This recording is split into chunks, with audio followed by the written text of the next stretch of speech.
Hi! So I have two book updates. One is about the progress of this book that I've read, and another is about this book that I've received in the mail. So let's start with this one, The House in the Cerulean Sea.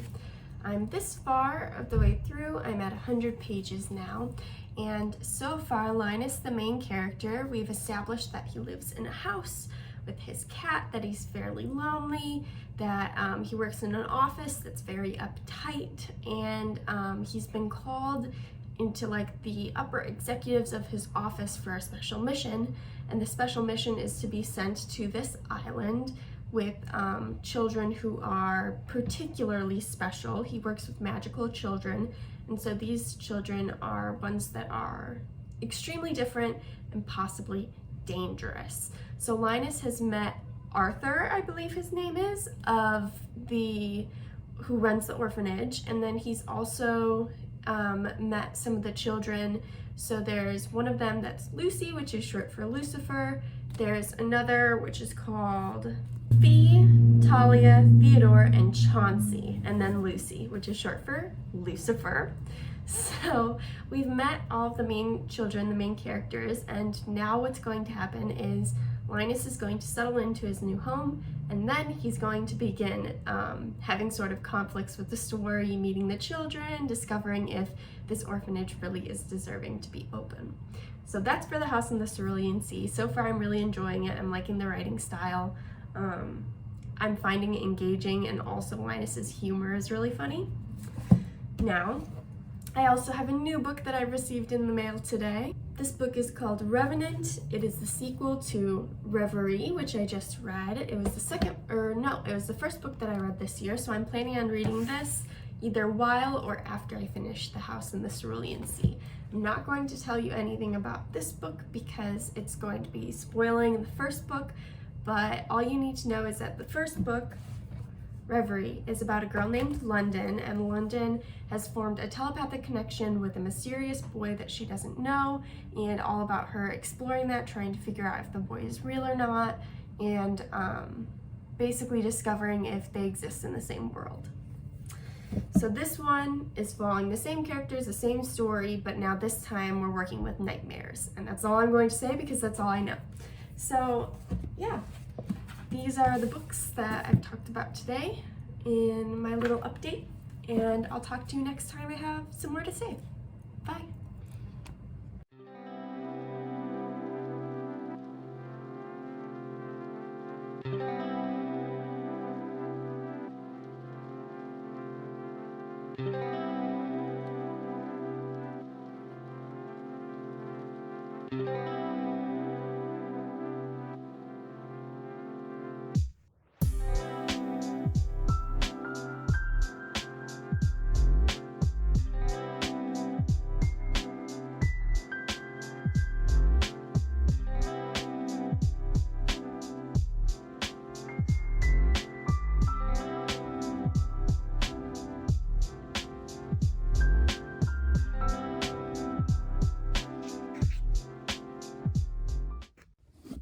Hello, I made it to chapter 11.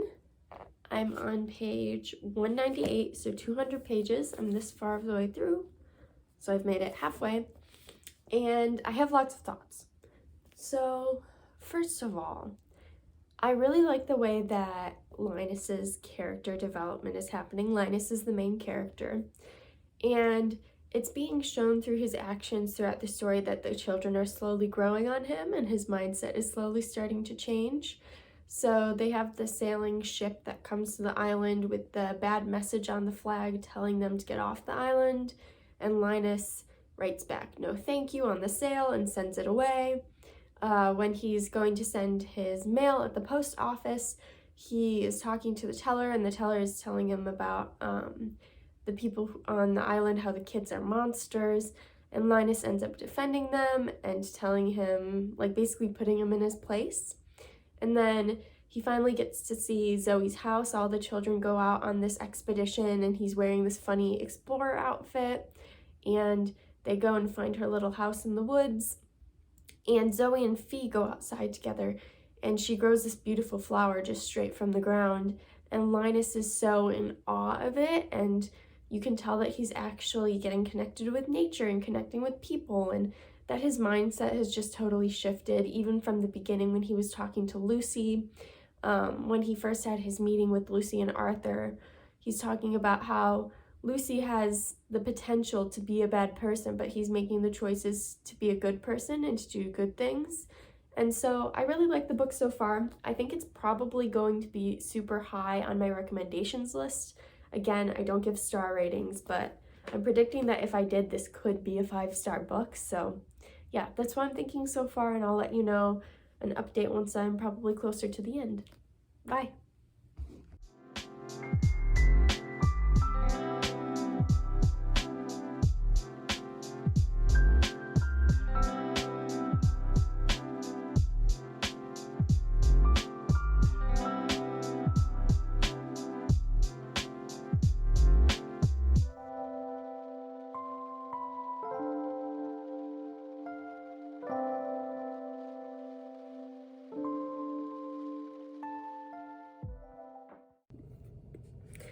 Okay, here's the situation.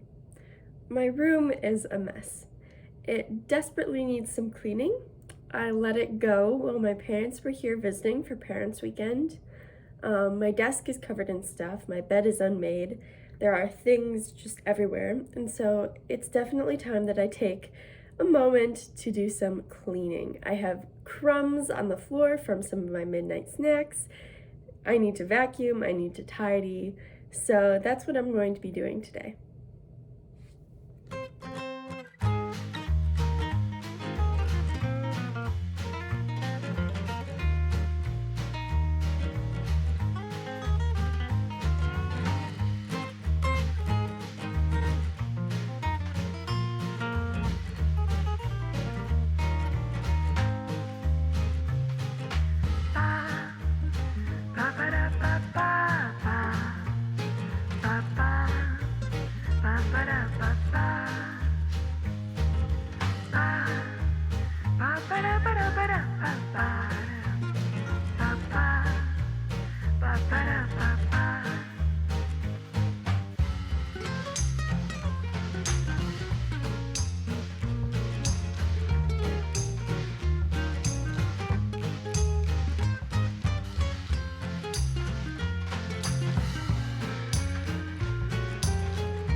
Chapter 16 is really getting to me. Theodore and the button! It's so cute. It's the nicest thing anyone has ever given me. I'll keep it for always. Okay, we are crying. The ending is really getting to me, but it's still very good. Hi. Okay, I finished this book. I finished it today, so it's still fresh in my brain. I really enjoyed it. I really enjoyed the story. I loved the ending, and just so you know, this is going to be the spoiler section. So this is the spoiler section of the video. If you don't want spoilers for the book, then this is the point to click off. But yeah, I really enjoyed this book. I enjoyed the ending. I loved how even at the end of Linus's stay, we know that he's going home, but in our heads we also know that he's probably gonna come back to the island. But even though we know that he's coming back, they still build that tension, and they really show the reader that Linus is so attached to the other children and to Arthur and to the island and just the whole experience. Like, bringing him back to his home makes you miss the island so much more and miss everything that Linus is experiencing there. And when he finally does get to go back, it's this joyous experience. The children are welcoming him with open arms, but they're still a little bit hesitant. They have conditions in which they'll accept him back. They don't want him to leave them again. They don't want to be abandoned. And yeah, it was just really good.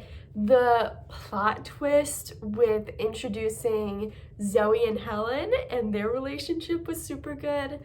Just the way that Linus and Arthur interact, and the way that he kisses him at the end, and Lucy is sort of just like being his Lucy self and being like, oh, Mr. Baker, Linus is, just kiss him already, and like he's going to be our new dad, and just it's so beautiful, it's so wonderful, it's such a good love story. I really can't say anything bad about it. I loved the way that the pacing was really good, the character development was really good, the setting was really good, and taking us back to the original setting was really just beneficial for the story, because you were reminded of how much you liked the Cerulean Sea and how much you liked living on the island.